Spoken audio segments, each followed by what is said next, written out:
Malam teman-teman ngerti saham semuanya, jumpa lagi bareng Minca Friska. Malam ini kita bakal IG live lagi, kita belajar online lagi ya dari rumahnya masing-masing. Nah malam ini kita bakal kedatangan tamu spesial ya. Mungkin teman-teman yang udah baca buku Yuk Nabung Saham nggak asing ya dengan beliau, Pak Nicky Hogan. Nah beliau ini dulu sempat menjadi Direktur Pengembangan Bursa Efek Indonesia di tahun 2015 dan sekarang masih berkecimpung di industri pasar modal pastinya ya di sebagai CEO Emiten News ya. Teman-teman yang udah follow mungkin udah biasa nih baca berita-berita dari Emiten News. Nah malam ini kita bakal belajar langsung Oke, kita tulis dulu ya judulnya, belajar strategi investasi compounding interest. Nah ini topik yang sangat menarik ya teman-teman ya, di tengah market yang lagi merah kayak gini kita coba pelajarin strategi-strategi investasi. Nah salah satunya compounding interest. Sebentar ya, komennya nanti Mince nonaktifin dulu biar tidak terlalu mengganggu. Nah kita cek dulu apakah Kak Niki, kita biasanya manggilnya Kak Niki. Nah ini Kak Niki tuh udah pengalaman 20 tahun lebih di pasar modal. Pastinya suhu-suhu kita semua nih senior. Jadi silahkan buat teman-teman nanti mau nanya apapun, tanya aja sepuasnya ya. Oke, Kak Niki sudah join sepertinya. Oh iya, nah ini dia. Selamat malam Kakak Niki. Selamat malam, Kak Friska. Apa kabar? Alhamdulillah baik. Gimana kabar Kak Niki nih? Lama Sehat? sekali nggak jumpa, terakhir live udah lama banget dan terakhir jumpa apalagi lupa kapan. Sebelum Sehat. adiknya Ara lahir, toh? Hah? Iya sampai udah 2 Apa kabar, bulan nih. Ara? Hai Iya. Ara, ditanyain Om nih. Om apa Pak D ya? Nah, Om, om, teman om. Om aja biar muda. Teman-teman di sini udah hadir nih. Kita panggilnya Kakak Niki aja biar katanya biar awet muda, jadi selalu panggil Kak. Oh iya mau nyapa. Ara mau nyapa Om. Hai Om Niki. Tuh udah. Penasaran dia siapa itu. Nah, malam ini Kak Niki boleh dong nyapa sebentar nih teman-teman ngerti saham yang udah join. Halo, selamat malam teman-teman ngerti saham yang luar biasa, selalu heboh kalau di postingannya dan lain-lain. Selamat ketemu lagi di acaranya Kak Friska. Saya hari ini diminta untuk ngobrolin soal compounding interest. Ini Ya, pasti ini menarik sekali ya. sangat menarik nih karena strategi ini masih jarang lah kita bahas. Oh ya teman-teman, satu lagi sesuai tadi Mince umumin ya, Mince bakal bagi-bagi door prize nanti di akhir sesi. Siapa yang bisa jawab pertanyaan susahnya pertanyaan susahnya dari Kakak Niki nanti akan dapat top up RDN 100.000 untuk 3 orang pemenang. Jadi stay tune sampai akhir. Belajar, kalau yang belajar pasti bisa jawab kok pertanyaan dari Kakak Niki. Ya enggak? Ini pertanyaan yang mudah-mudah apa yang susah nih ntar? Susah aja deh, nggak apa-apa. 100.000 harus susah dong, 100.000 Oke, susah. berarti harus pertanyaan susah nih teman-teman. Nah, Kak Niki, kita kan mau ngobrolin salah satu strategi investasi yang jujur kan ini memang banyak dianut seperti yang Warren Buffett juga menganut strategi ini, compounding interest. Mungkin bisa di sharing secara singkat dulu nih, compounding interest tuh apa sih maksudnya? Atau itu kan bahasa planet tuh teman-teman mungkin masih belum begitu paham. Compound interest itu kan bunga berbunga. Nah, tapi kok diterapin di investasi? Seperti apa mungkin secara singkatnya, Kak Niki? Oke, kalau di bahasa Indonesia kan bunga berbunga atau ada orang juga sebutnya bunga majemuk gitu ya. Oke, Iya. saya sedang naik motor. Saya naik motor di perkampungan, jalan kampung gitu. Tiba-tiba saya lagi enak-enak naik motor, tiba-tiba ada anak ayam nyebrang, Kak Friska. Oke. Ada anak ayam nyebrang, saya nggak bisa menghindar dan akhirnya anak ayamnya ketabrak sama saya. Oke, si ibu yang punya anak ayam keluar dari rumahnya dan marah-marah, minta ganti rugi. Oke, Iya. akhirnya kita sepakat ganti rugi 25.000. Kan namanya anak ayam gitu loh. Iya. 25.000. Oke, kita Iya. sepakat sama si ibu ganti 25.000. Tapi ternyata si bapaknya keluar juga dari rumah dan dia nggak mau diganti 25.000. Dia Oke. minta diganti 300.000. Hmm. Bapak kok 300.000 anak ayam gitu loh. Si bapak bilang nggak bisa begitu adek. Itu memang sekarang harganya 25.000. Tapi kalau ayam itu anak ayam itu dibiarkan terus nanti membesar, dia jadi ayam betina. Kalau sudah Iya. jadi ayam betina, nanti dia punya anak, oke? Nanti anaknya lagi punya anak dan punya anak. Oke. Ternyata si bapak tuh ngerti banget compounding Compound interest. interest. Kira-kira seperti itu. Jadi hati-hati kalau lagi naik motor di kampung, jangan sampai nabrak anak ayam yang bapak yang punya ternyata ngerti compounding interest. Bisa berbunga-bunga, berayam-ayam bayarnya gitu. Berayam-ayam. Berbunga-bunga seperti itu. Khususnya mungkin yang betina kali ya. Kalau yang jantan kayaknya kan nggak beranak. Iya, jadi hati-hati kalau mau nabrak, nabrak yang jantan aja, jangan yang betina. Gitu. Oke, jadi secara analogi sederhana sebenarnya compound interest itu kita di masa depan ya, maksudnya sudah menghitung perhitungan saat ini dengan nanti angka-angka di masa depan seperti apa. Jadi Berkali-kali lipatnya. berayam-ayam tadi Kak Friska, Ya, berayam-ayam, beranak-anak, berbunga-bunga tadi. Kan tadi di awal kita bicara berbunga-bunga, beranak-anak seperti itu. Jadi dari Oh, pokok yang satu ternyata melahirkan anaknya. Kalau kita dalam konteks uang kan ada bunga ya. ataupun imbal hasil. Nggak mesti dalam konteks bunga ataupun riba teman-teman. Tapi Ya. sesuatu yang menghasilkan hasil dan dari hasil itu si anak ayam yang punya anak ayam lagi itu kita pelihara, oke, kita investasikan untuk nanti beranak lagi dan beranak lagi. Analoginya Oke. rasanya gampang seperti itu. Ya, secara analogi sebenarnya gampang seperti itu. Kalau di dunia investasi ya kita menyamakan itu dengan berayam-ayam berarti berimbal-imbal hasil. Nah, itu teman-teman itu secara Iya. mudahnya seperti itu. Nah, Kita kemudian dapat istilah baru hari ini ya, berayam-ayam ya. berayam-ayam. Nah, oke. Oke, dapat istilah sederhana nih buat compounding interest. Nah, KNH kemarin kan sempat lihat juga postingan di Emiten News yang geng cuan tuh, termasuk ada nama anak saya tuh dipakai umur 20 tahun lagi. Arjuna itu masih berapa 2 bulan itu, bukan 20 tahun. itu Ya, geng cuan kayak kan menarik tuh, mereka sama-sama menyiapkan dana pensiun tapi dengan usia yang berbeda-beda. Nah, itu dengan case study itu maksudnya gimana tuh KNH dengan umur yang berbeda-beda menyiapkan dana yang mungkin sama tapi hasilnya berbeda juga ternyata.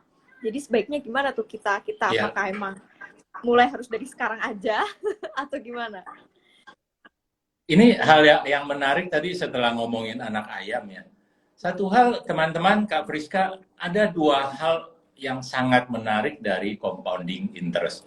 Kalau orang-orang sebut itu the magic of compounding interest. Oke, yang pertama tadi Kak Friska sudah sampaikan ada satu postingan Emiten News minggu lalu kebetulan itu membandingkan 4 orang yang mulai berinvestasi di usia 20, 30, 40, dan 45. Oke. Nah, bayangkan kalau orang berinvestasi di contoh itu disebutkan 500.000 dah.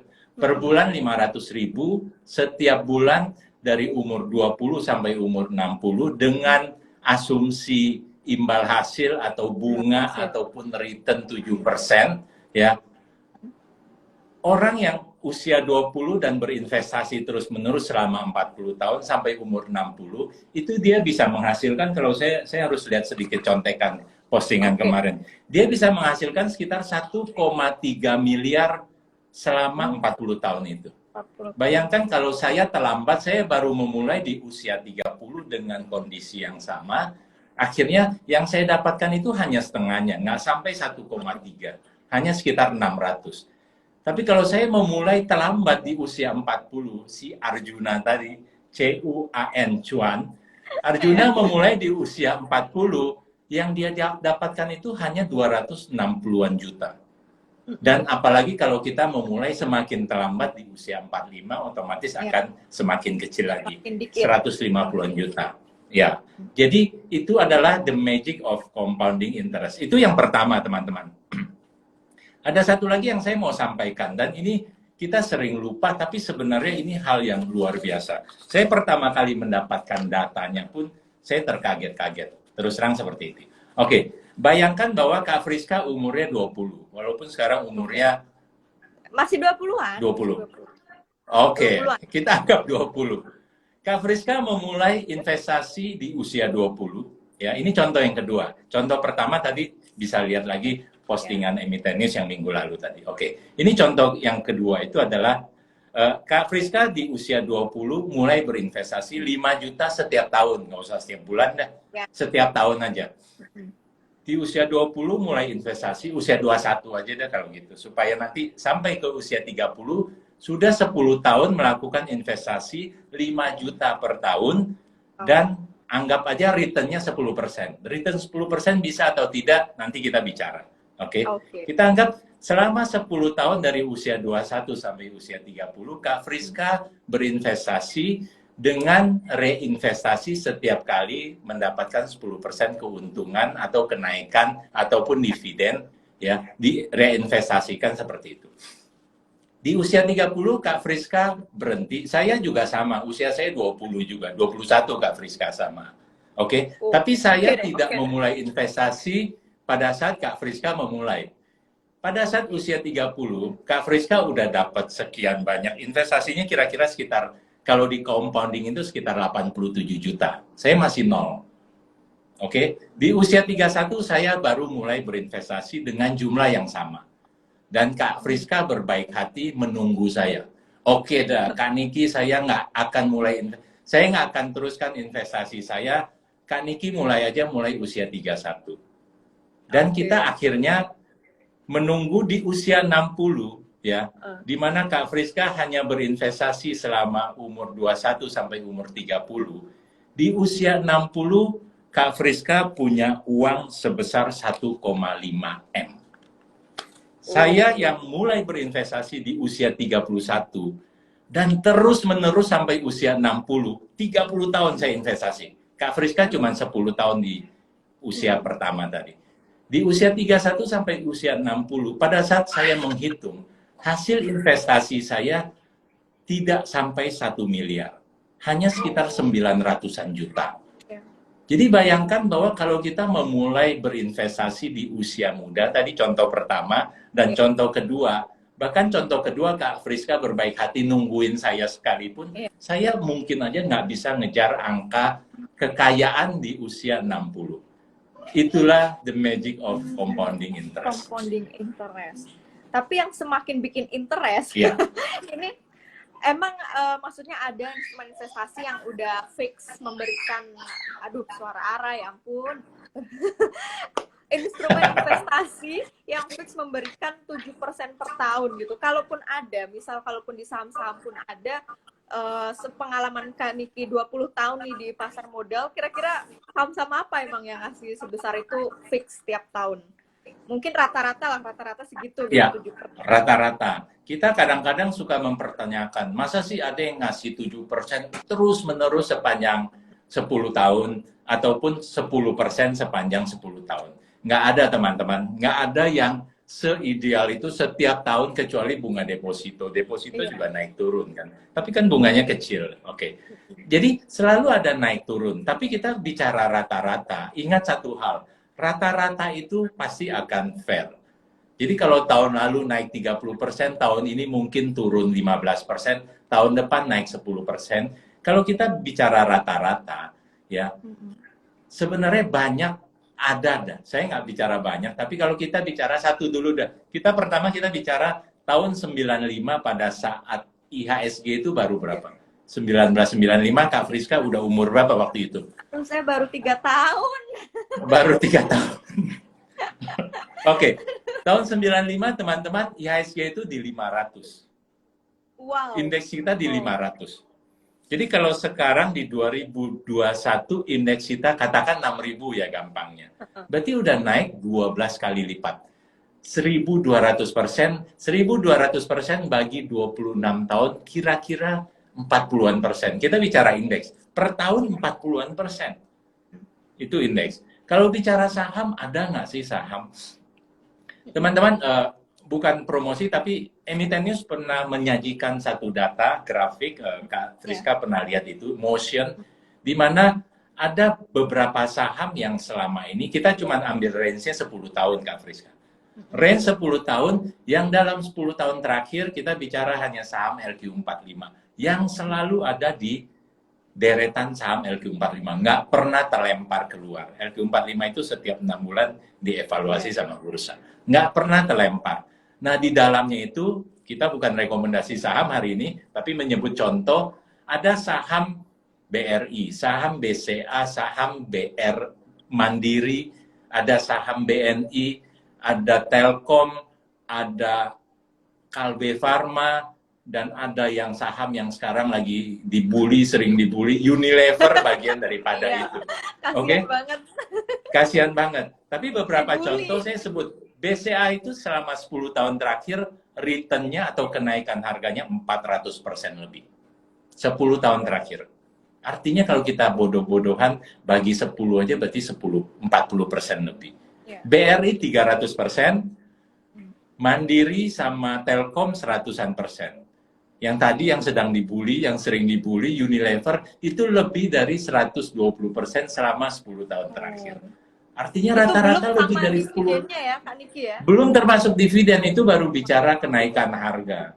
Jadi jangan suka ngebully orang tanpa melihat latar belakangnya dong. Benar. Gitu.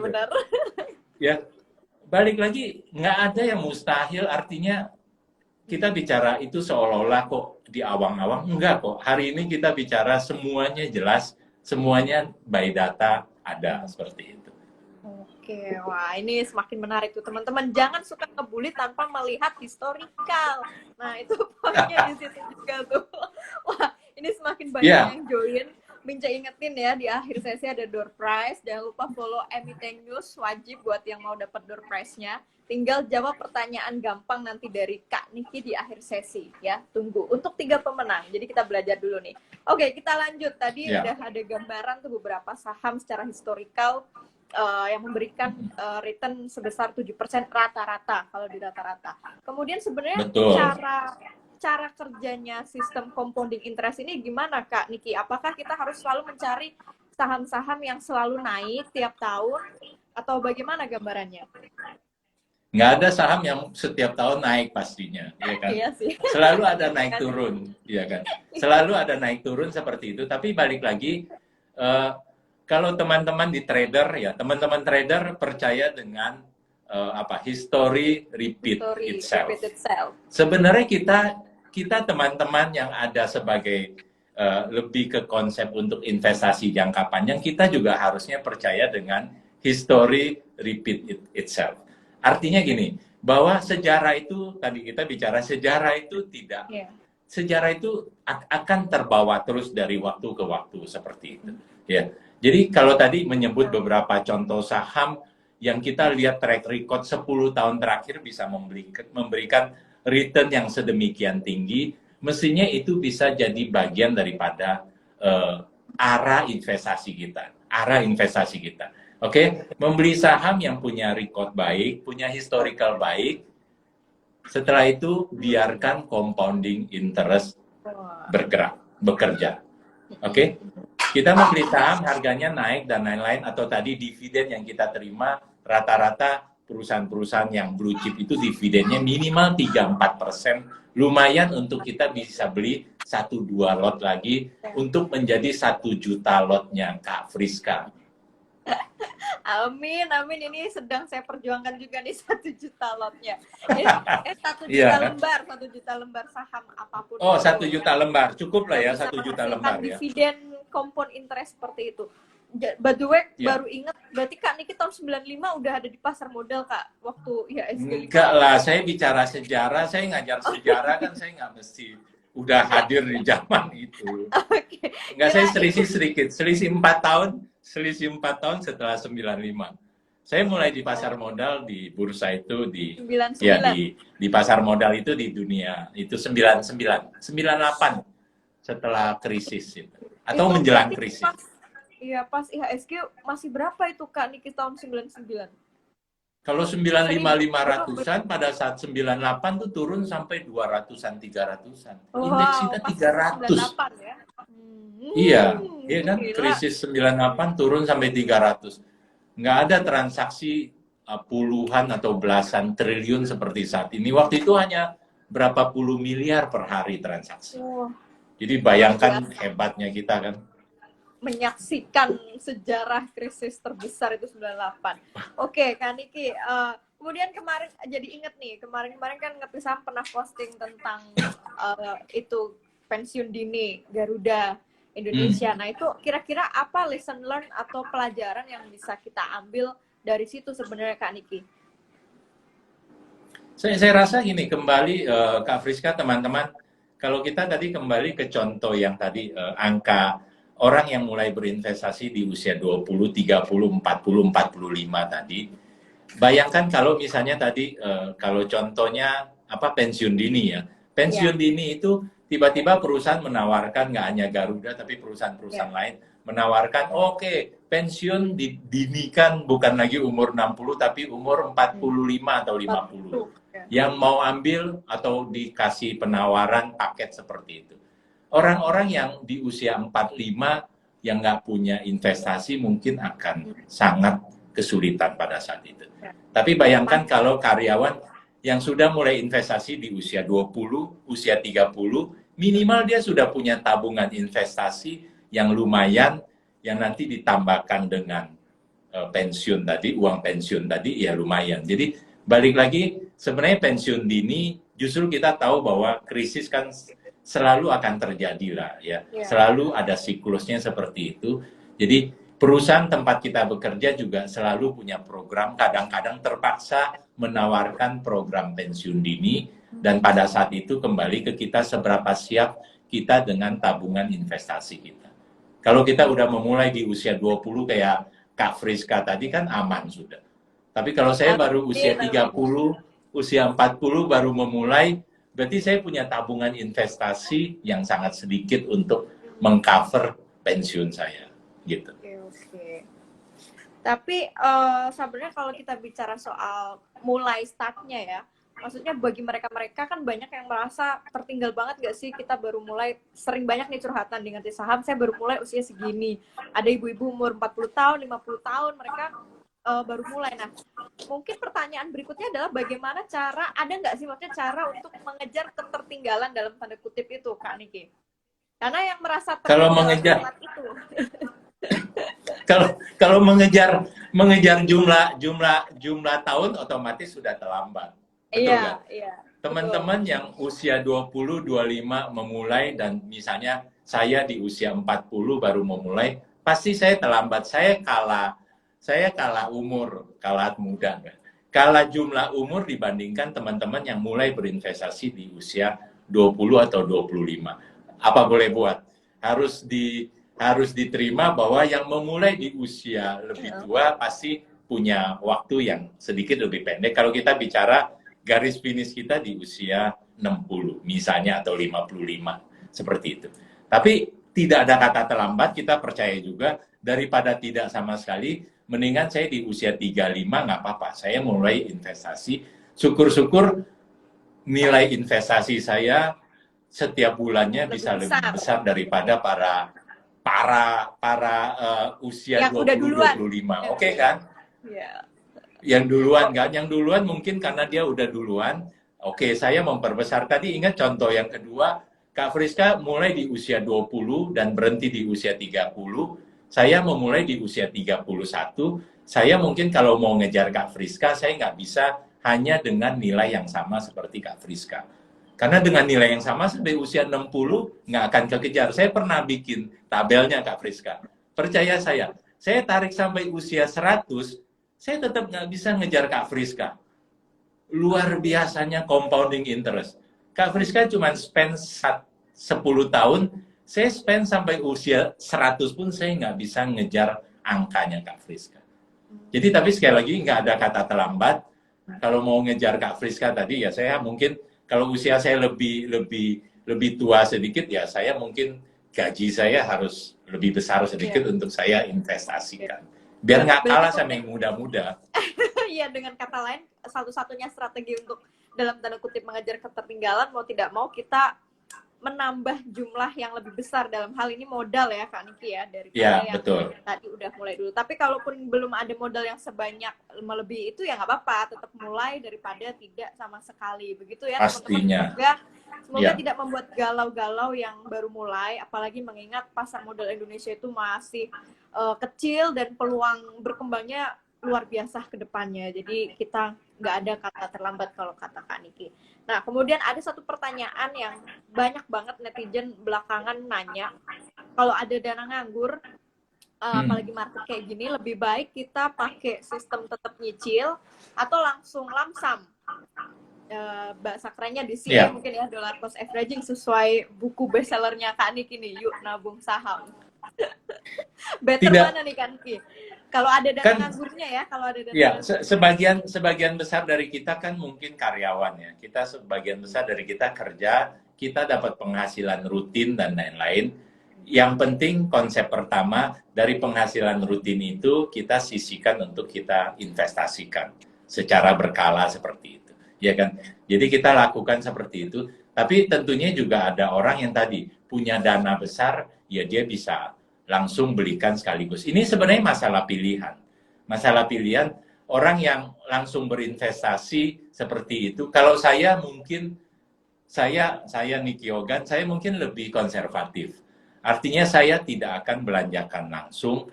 Ya, kalaupun harga saham, saya belikan misalnya 1/10, 1/20 dulu, ya kan? Saya belikan dulu, atau 1/5-nya. Kemudian kalau harga saham itu bergerak, entah naik, entah turun, ya saya akan belikan lagi. Naik, saya happy. Karena naik berarti saya average up. Saya lebih suka, teman-teman saya lebih suka average up daripada average down. Average up itu menyenangkan. Saham yang kita beli ternyata naik dan kita beli lagi. Itu menyenangkan. Average down itu dakdikduk. Kesannya dapatnya lebih murah. Tapi sebenarnya berarti prediksi awal kita tuh tidak benar. Artinya saham itu turun. Walaupun kita percaya dalam jangka panjang. Iya kan? Jadi itu cuma masalah permainan dengan pola pikir aja. Tapi kembali, sebenarnya karena saya lebih konservatif, saya tidak mau menubruk langsung, lamsam istilahnya, beli langsung seperti itu. Saya tidak punya uang sebesar Warren Buffett yang langsung beli. Atau Pak Lo. Pak Lo mungkin lebih percaya dengan sistem lamsam seperti itu.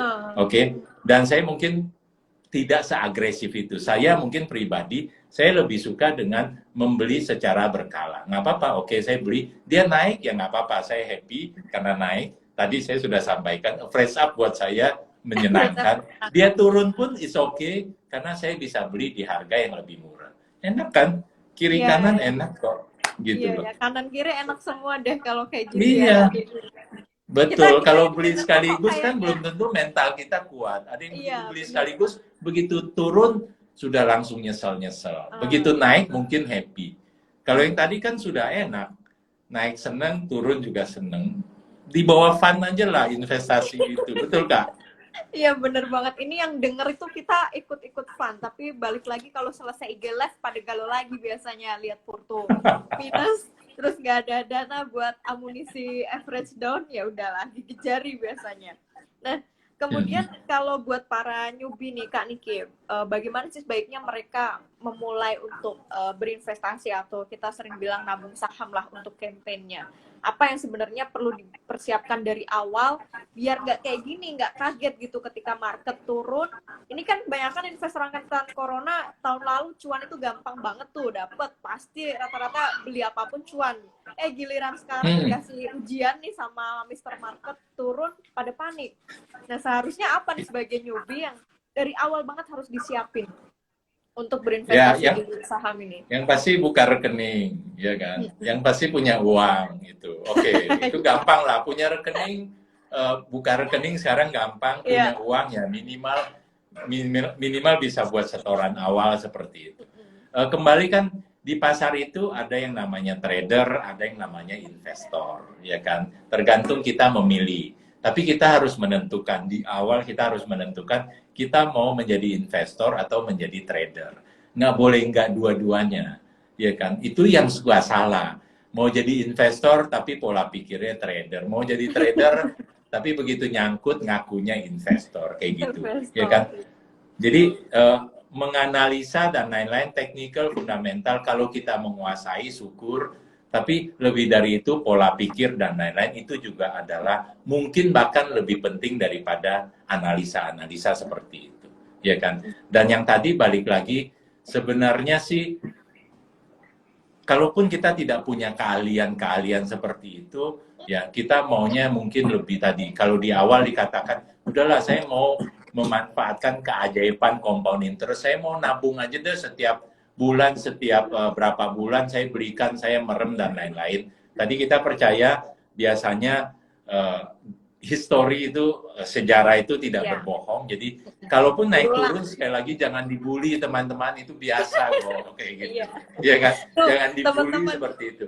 Teman-teman dengar ini yang ngomong yang udah dari tahun 99 di pasar saham teman-teman ya. Jadi nggak cuma kita di ngerti saham doang yang bilang sabar, nabung saham itu enggak ya. Yang udah dari 99 aja petuahnya juga sama gitu. Jadi ya udah terbukti memang dari sejarah seperti itu. Wow, ini udah hampir 1.300. Iya, satu lagi Kak Priska, saya mau mengatakan gini, soal memilih saham ya. Memilih saham itu saya selalu berpatokan bahwa dari 700 lebih saham yang ada, bursa itu berbaik hati sudah mengelompokkan ke indeks-indeks. Indeks yang LQ45, indeks Jakarta Islamic Index, high dividend, dan lain-lain. Tinggal kita mau memilih yang mana.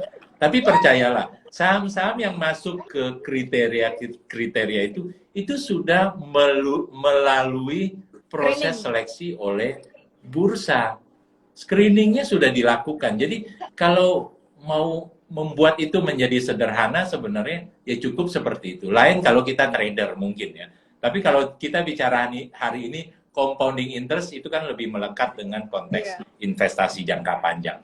Ya sudah, pilih saham-saham yang sudah dipilihkan. Bursa sih bukan rekomendasi, tapi bursa mengelompokkan dalam klasifikasi seperti itu. Gampang untuk kita itu. Beli tadi balik lagi dan tunggu keajaiban daripada compounding interest. Kesejahteraan itu ada di sana kok. Segampang itu untuk diraih sebenarnya. Tuh, kesejahteraan itu ada di sana teman-teman. Kalau teman-teman mau sabar ya, pakai sistem compounding interest. Oke, sebelum satu pertanyaan terakhir, Minca ingetin lagi, jangan lupa ikut door prize-nya di akhir sesi. Cukup follow Emiten News dan jawab dengan benar pertanyaan nanti dari KNH di akhir sesi. Oke teman-teman, 300.000 untuk 3 pemenang yang beruntung. Lumayan bisa buat compounding interest tambahan ya, nambah modal lagi maksudnya. Nah, satu pertanyaan terakhir sebelum kita nyicil jawab pertanyaan teman-teman. Terkait sekarang nih, kondisi kan market lagi banyak galau, merah, segala macam, bikin banyak newbie terutama yang udah jadi investor ya galau-galau juga. Sebaiknya bagaimana menanggapinya nih? KNH kan udah melalui banyak sekali krisis dari tahun 99 sampai tahun sekarang di Mr. Market. Baiknya apa yang perlu kami lakukan? Apakah harus panik selling? Karena rata-rata panik yang pada DM tuh harus gimana ini kayak gitu.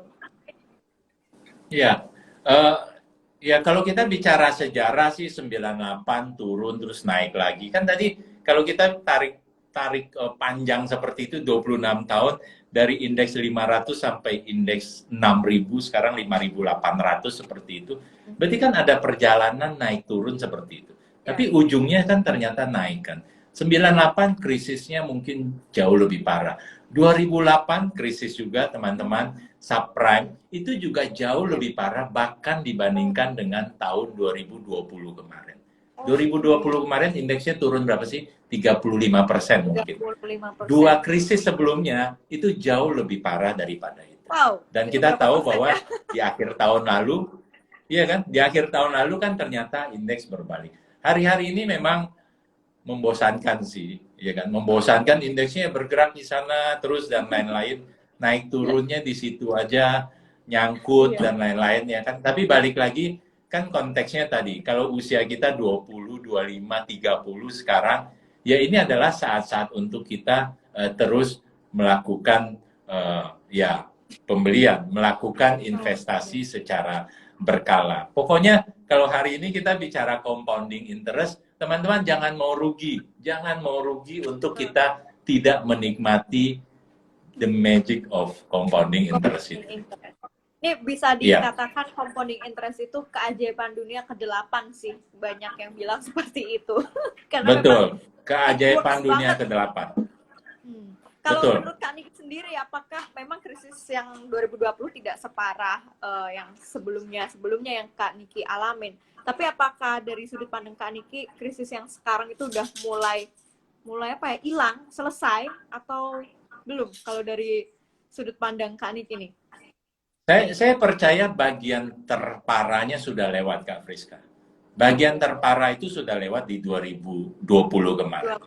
Ya, bahwa ini adalah masa recovery, masa konsolidasi menuju itu. Kita dengar berita hari ini, misalnya baca berita Menteri Keuangan Bu Sri Mulyani bilang pertumbuhan kita tahun ini berapa? Lebih dari 5% dan lain-lain. Ini kan kita bicara recovery. Kita aja kebetulan masih di bawah 6.000. Bayangkan negara-negara lain, ya kan? Mereka bahkan Dow Jones sekalipun malah setiap hari nyetak new high terus beberapa kali seperti itu.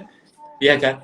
Jadi sebenarnya saya nggak merasa ada yang perlu ditakutkan untuk kondisi-kondisi saat ini. Tergantung balik lagi ke kesabaran kita, ya kan? Ya investasi ya harus sabar apa boleh buat. Kepercayaan kita dan pilihan saham kita yang betul. Jadi kalau udah pilih saham yang betul, nggak ada yang perlu ditakutkan. Ya. Gitu. Oke, nice nih. Nah, kita mulai nyicil jawab pertanyaan. Banyak sekali nih, udah puluhan yang masuk. Sebentar ya, Kak Niki, saya coba pilihin. Wah, ini ada pertanyaan kocak nih. Ya. Selamat malam, Bapak. Bagaimana kalau nabung saham di emiten yang tiba-tiba kena suspend? Bagaimana ya nasibnya? Ini emotnya kok sedih banget ya.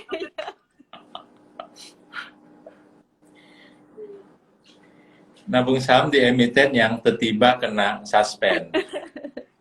Ya. Gimana pandangannya nih, Kak Niki nih? Oke. Saya merasa bahwa kalau untuk yang emiten-emiten yang baik, apa boleh buat saya harus katakan, emiten-emiten yang baik itu jarang disuspend. Ya. Jadi kalau saham kita disuspend, rasanya kita harus melihat kembali. Syukur-syukur kalau kita bisa membaca laporan keuangan dan lain-lain. Coba dilihat kembali bahwa sebenarnya itu layak nggak sih untuk kita beli, untuk kita investasi seperti itu. Jadi nanti begitu dia mulai dibuka suspendnya, ya buru-buru ambil tindakan, kalaupun harus misalnya menjual atau cut loss seperti itu. Tapi kembali, coba lihat kembali bahwa seberapa masih menjanjikan perusahaan yang disuspend itu. Oke, nah itu teman-teman. Berdasarkan sejarah atau historical mengatakan seperti itu. Jadi silahkan di cross check kembali saham yang teman-teman beli, apalagi kalau sampai di suspend. Nah, kemudian ini ada pertanyaan bagus juga nih. Selain saham, compounding interest apakah bisa diterapkan di instrumen investasi yang lain, misal emas? Oke, sebenarnya sama aja. Compounding interest ya bisa berlaku untuk di semua instrumen investasi. Bahkan tadi deposito aja bunganya kita bisa, kalau di sana biasa disebut ARO kan, di automated rollover seperti itu. Jadi sama. Ada pertanyaan juga kemarin, kalau di reksadana seperti apa? Kan reksadana. Kan nggak perlu kita menjual reksadana kita, ya kan? Di tahun pertama untung 10%, kita jual, terus kita beli lagi. Ya nggak perlu juga. Tapi otomatis setelah 1 tahun selesai, return itu adalah bagian daripada total prinsipal kita. Itu adalah jadi pokok kita untuk tahun berikutnya. Kira-kira kalau hitung-hitungan matematikanya seperti itu.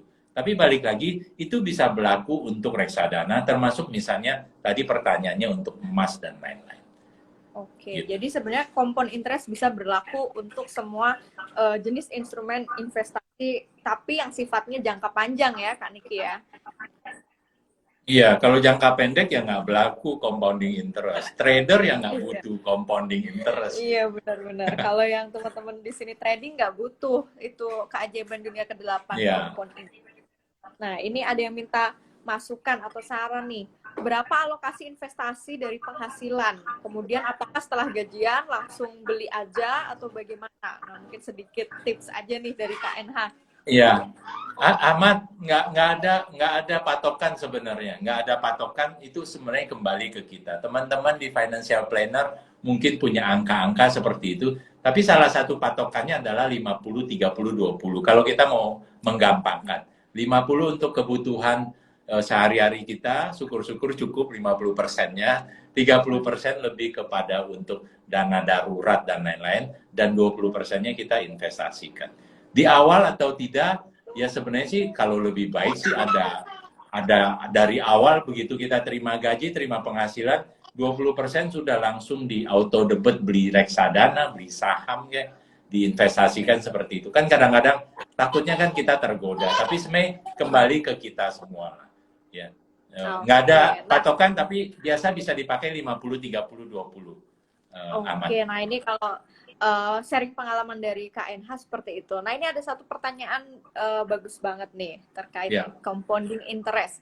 Untuk dapetin compounding itu apa tiap tahunnya harus jual dulu lalu beli lagi atau nggak perlu dijual? Mungkin seperti itu lengkapnya. Iya, ini tadi pertanyaannya tadi saya sudah sampaikan, nggak mesti kita jual, ya kan? Nggak mesti begitu, oh harga sahamnya naik, selisih kenaikannya kita jual, terus kemudian kita beli lagi. Nggak mesti seperti itu. Tapi kan otomatis kita berasumsi bahwa keuntungan tahun itu adalah menjadi modal baru keseluruhan, ya kan? Kita menghitung lagi tahun berikutnya itu keuntungan dari total modal plus keuntungan tahun sebelumnya itu adalah jadi basis prinsipal untuk tahun berikutnya. Kita menghitungnya seperti itu. Jadi nggak mesti selalu jual beli di akhir tahun untuk keuntungannya. Tapi kalau dividen kan karena kita mendapatkan dalam bentuk cash, dividennya kita belikan lagi saham atau investasi kita seperti itu. Oke, nah itu terjawab ya. Soalnya banyak ini yang menanyakan apakah harus dijual dulu atau tidak. Nah, ternyata begitu, tidak ada kewajiban harus menjual dulu teman-teman ya untuk compounding. Nah, ini ada pertanyaan yang kayaknya jadi masalah semua orang deh. Selamat malam, Kak, mau nanya, bagaimana kalau nabung saham, sahamnya turun udah kita average down tapi masih turun lagi. Ini kayaknya jadi masalah semua investor nih. Teman-teman, soal average down saya mau bicara dua hal ya, teman-teman, Kak Friska. Satu, tidak tadi kita bicara average down. Kalau saya percaya dengan saham itu, saya beli dan ternyata turun dan lain-lain untuk masa depan, tapi nggak apa-apa, saya belikan. Karena memang saya mau investasi untuk jangka panjang. Tapi hati-hati dengan average down yang saya lakukan karena masalah emosi. Gitu loh. Ya, average down terutama untuk teman-teman yang trader. Ya kan? Begitu beli ternyata turun dan saya mau harga rata-ratanya akan turun seperti itu. Memang harga rata-ratanya turun. Tapi kalau kita namanya trader sebenarnya kan kita tahu bahwa kita membeli kalau prediksinya naik tapi ternyata turun mestinya kita harusnya mengambil tindakan yang diperlukan untuk itu. Jadi tadi kalau average down itu dilakukan dan harga sahamnya turun lagi, tinggal kita kembali, kita percaya dengan prospek saham itu nggak? Historinya, kalau tadi kita bicara historinya seperti apa sih? Oh, kalau itu memang menjanjikan dan lain-lain, ya nggak apa-apa juga. Ya rezeki dapat harga sahamnya lebih murah, seperti itu. Tapi hati-hati, bukan karena kita average down, karena kita emosi. Turun, beli lagi sampai pelornya habis, gara-gara emosi. Kadang seperti itu tuh, saking emosinya turun, udah hajar lagi.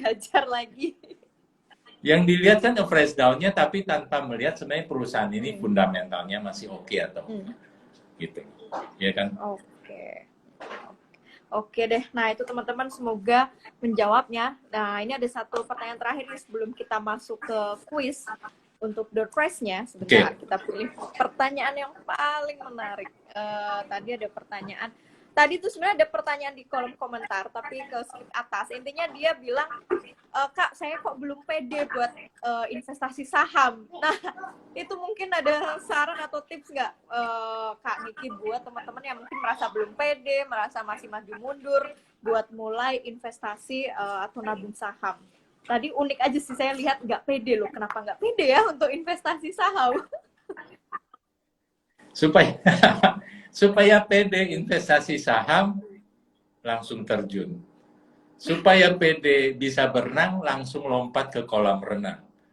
Oke. Kalau ke kolam renang masih resiko bisa tenggelam. Tapi kalau di saham, percayalah ada Kak Friska, ada ngerti saham yang ngajarin kita, ya kan? Yang banyak ngajarin kita, banyak medsos-medsos yang lurus, yang baik-baik yang ngajarin kita untuk itu. Tapi kalau tidak pede, obatnya cuma satu, ya harus berani memulai. Saya nggak bilang berani mencoba. Saya nggak percaya bahwa mencoba itu jadi kayak uang sekolah. Saya nggak percaya. Kita tetap bisa memulai dan sukses seperti itu. Oke? Setelah dengar acara ini dan lain-lain, kan sebenarnya nggak ada yang perlu kita ragukan. Yang penting pola pikir kita, cara kita masuk dengan konsep yang benar. Tidak pede karena kita belum yakin, karena kita nggak tahu. Tapi kalau kita sudah tahu, oke, saya mau jadi si Arjuna yang memulai investasi di usia 20 atau 25, sekarang usia saya 25, saya nggak mau lihat, pokoknya saya simpan sampai umur 60 tadi. Tadi kita bicara mau ada pensiun dini atau apa, saya kayaknya sudah punya tabungan di usia yang nanti seperti itu. Ya, sekali lagi sayang teman-teman, sayang banget tidak memanfaatkan compounding interest itu. Oke, nah itu teman-teman dengerin wejangannya kakak senior ya. Ini petua, silahkan dijalankan. Kita sebagai junior-juniornya melaksanakan apa yang sudah dialami dulu oleh para senior kita. Nah, Pak Niki, ini di 10 menit terakhir kita seru-seruan ngasih kuis nih buat teman-teman. Kita tes nih dari tadi, teman-teman belajar atau enggak nih tentang compounding interest. Kita turn off commenting dulu. Jadi teman-teman nanti silahkan Minca ambil jawaban tercepat ya. Jadi jarinya siap-siap jawab tercepat di kolom komentar ya. Pertanyaan KSH mudah-mudah kok. Nanti silahkan dijawab ya. Minca pilih mulai. Orang pemenang.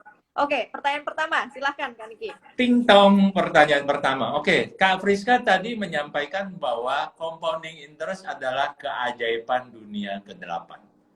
Siapa yang sebenarnya selain Kak Friska orang pertama yang menyampaikan itu? Compounding interest adalah keajaiban dunia ke-8.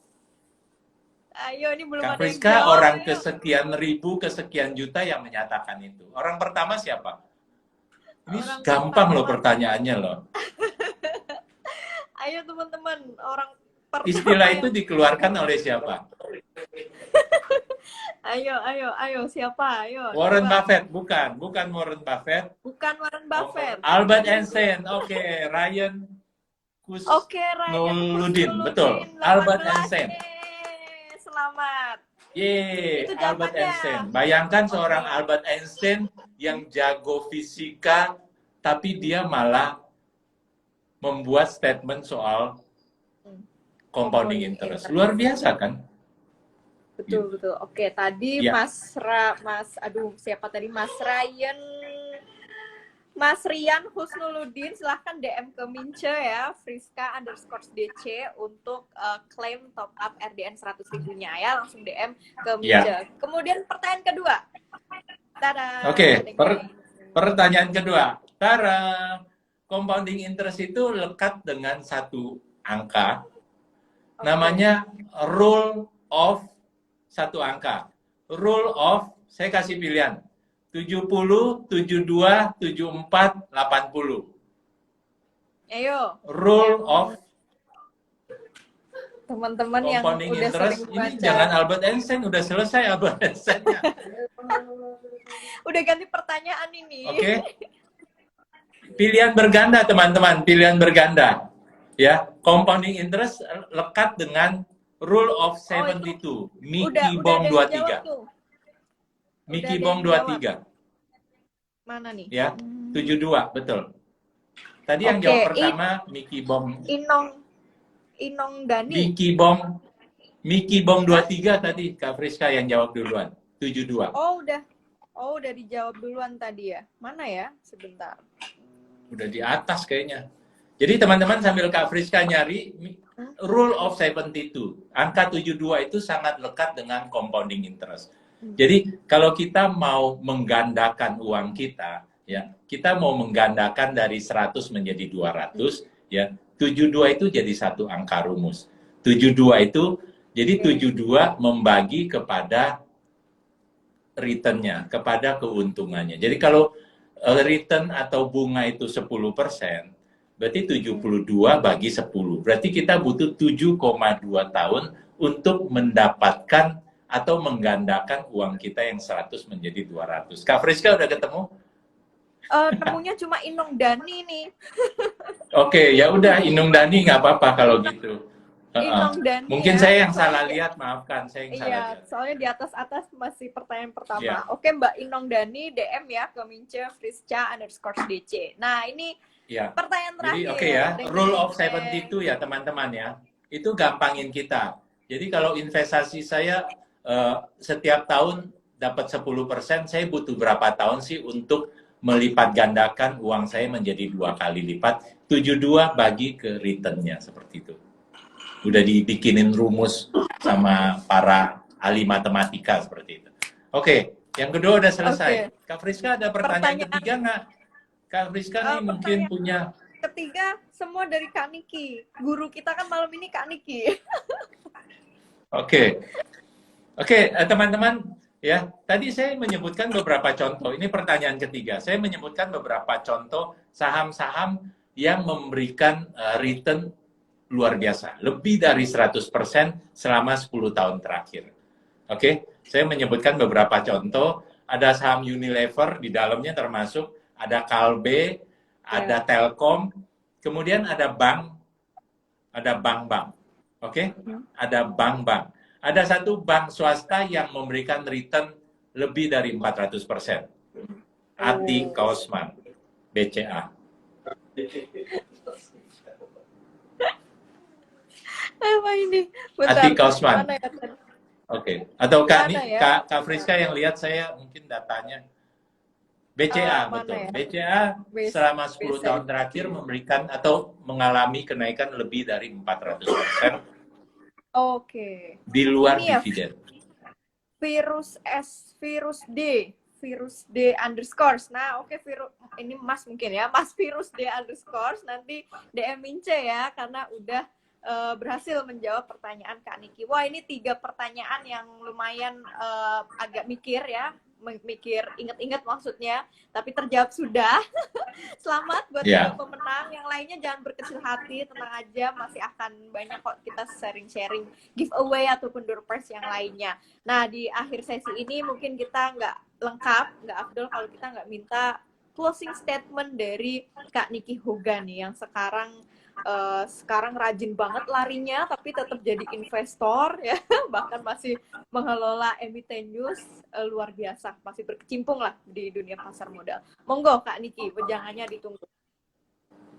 Oke, buat kita semua, terima kasih Kak Friska untuk waktunya, ngerti saham untuk waktunya. Teman-teman, terima kasih sudah bergabung di acara ini.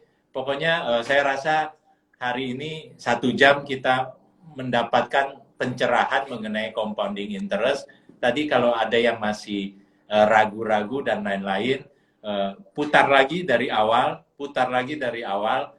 dari jam 7 tadi, dengarkan kembali, dan teman-teman yang mau mendapatkan manfaat daripada keajaiban dunia ke-8 compounding interest, mulai lakukan sedini mungkin. Semakin mudah akan semakin menguntungkan untuk kita. Saya sama Kak Friska sedikit terlambat, tapi nggak apa-apa. Oke, mungkin itu aja. Terima kasih, salam investasi untuk semuanya. Siap, terima kasih banyak Kak Niki. Stay safe ya di rumah, sehat-sehat terus. Salam untuk keluarga, dan kita izin untuk save di IGTV biar bisa di replay lagi. Sampai jumpa Kak Niki. Oke, terima kasih Kak Friska, ngerti saham. Teman-teman semua, terima kasih. Salam sehat semua. See you.